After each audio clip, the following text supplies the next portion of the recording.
and welcome to week 40 of our second year of our journey through the Word.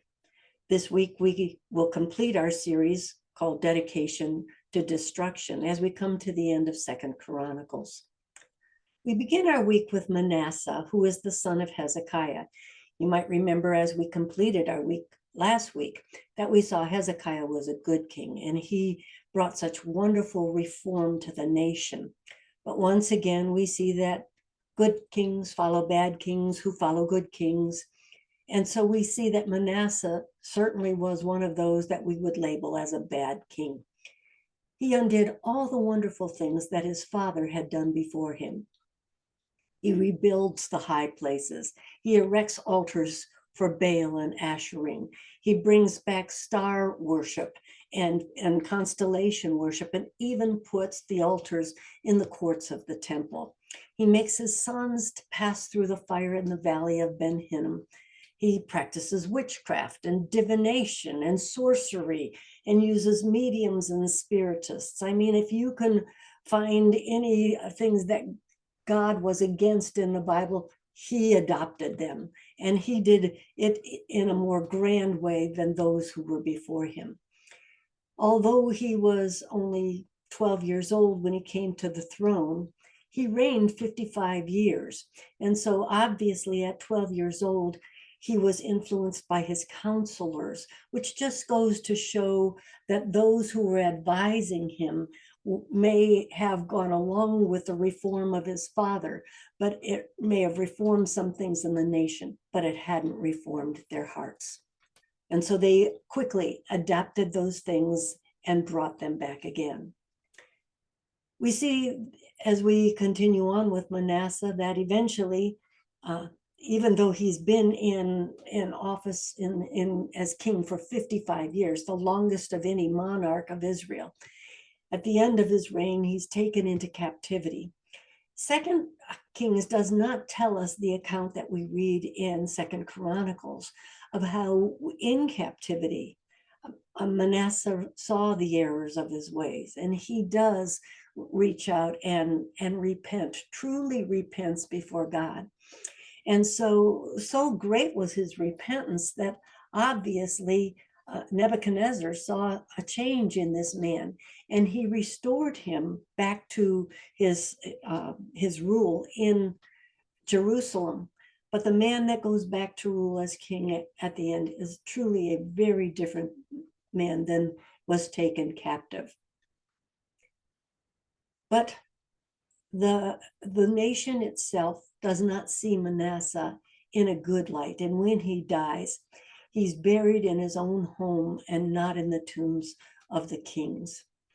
And unfortunately, the influence of wickedness that he had on his son when he was walking in his ways of wickedness causes Ammon to walk in the ways of the wicked ways of his father. Ammon reigned for only 2 years, and his son Josiah becomes king when he's 8 years old. Now, Josiah is 8 years old. This is the time when they were this young, they were tutored and overseen by advisors and counselors. But when Josiah is 16 years old, we're told that he begins to seek Yahweh for himself.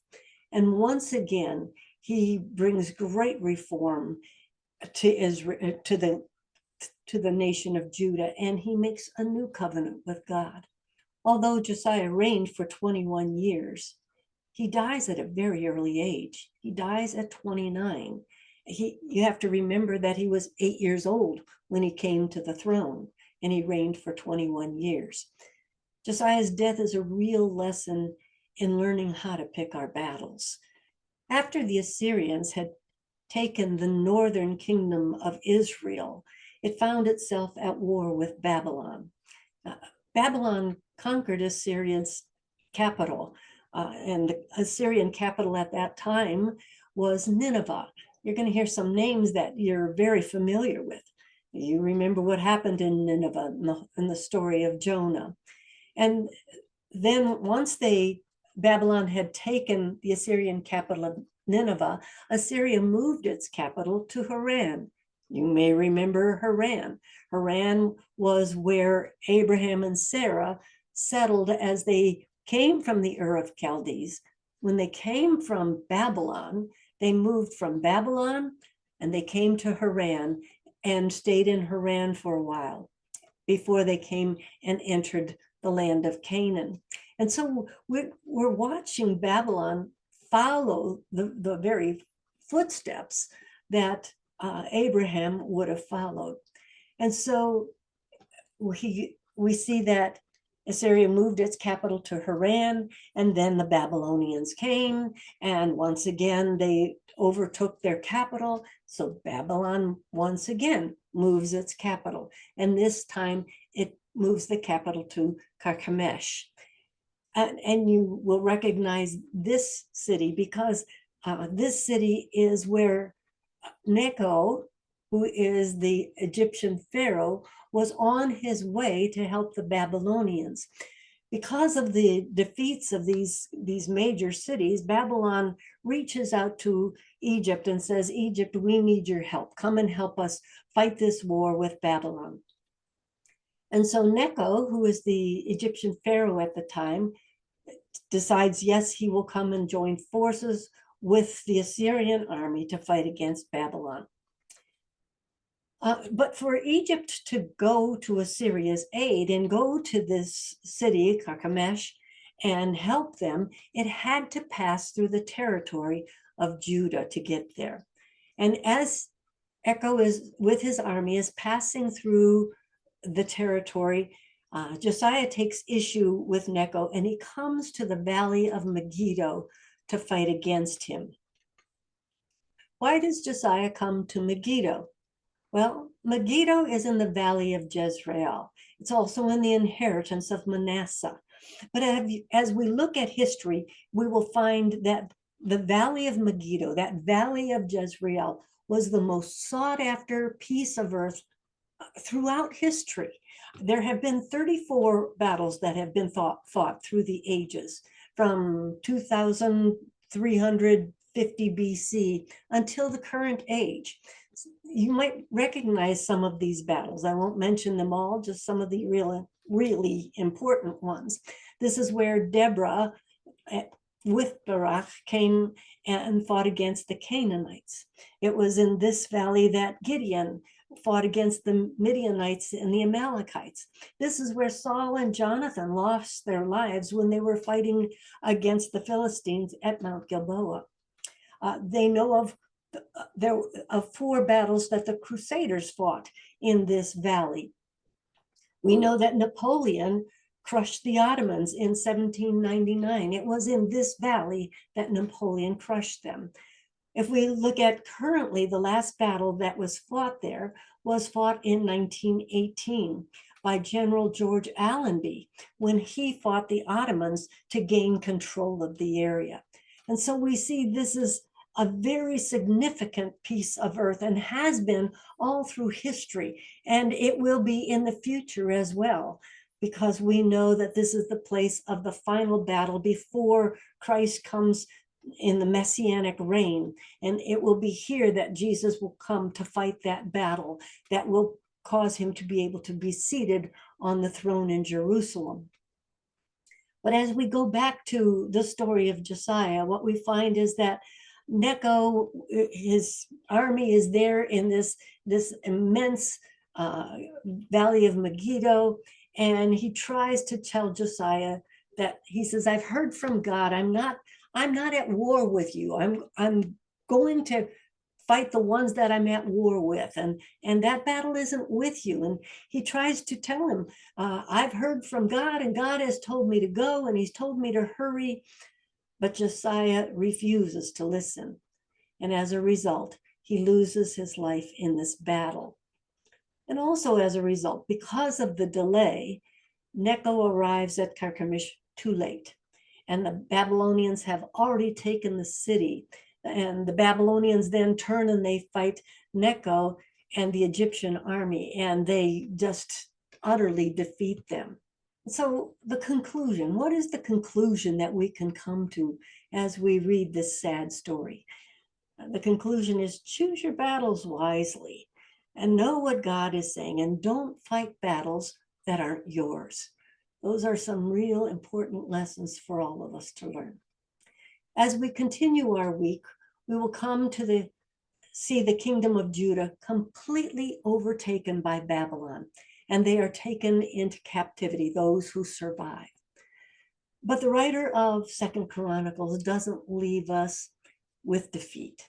His last words, the very last thing he tells us, is of Cyrus, the king of Persia, who decrees that the Jews are free to return to the land of Israel and that they are to rebuild the temple.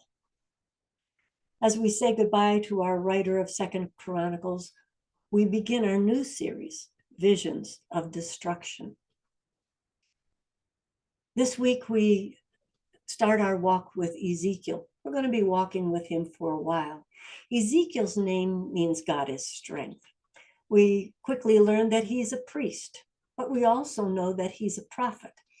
But he's not a prophet to the northern kingdom, and he's not even a prophet to the southern kingdom of Judah. He's a prophet to the exiles that have been taken into Babylon. We see that Ezekiel was taken in the second deportation, which was around 579 BC. This deportation was 30 years after the deportation that Daniel was taken in. And so the book begins by telling us a date. And as we study out this date, we find that this date shows us that it's the year of Jubilee. It's also, if we do the calculations that we've received from before, it's also the year that the law was found in the temple. Ezekiel's ministry began about 4 years after he became an exile, and his ministry spanned about 20 years. Ezekiel's visions caused him to see the deepest degradation of his nation, but it also caused him to see the highest heights of holiness of God as he viewed the very throne room of God and God himself. Is it any wonder that we see Ezekiel prophesy with such colorful and expressive ways, and his obedience is amazing? Ezekiel's visions and prophecies speak about two ends of the spectrum. The visions that Ezekiel saw let the exiles know that although they are already in exile, God isn't finished with his judgment of Judah, and that there's more to come. There's prophecy going on in Jerusalem saying that they are like the meat in the pot, that till they're done, till they're well cooked, they're not going to have to leave the pot. And God says, oh yes, you are going to be leaving the pot. And so God assures him and assures them and the exiles that he's not done with them yet, but he's going to bring them out, and there will be more exiles to come.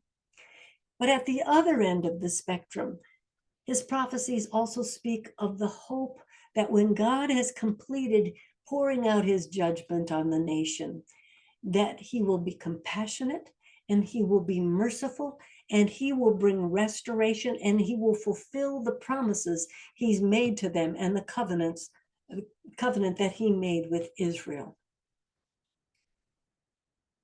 As we're going through this, it's remarkable to see how closely Ezekiel's prophecies mirror the prophecies of John in the book of Revelation.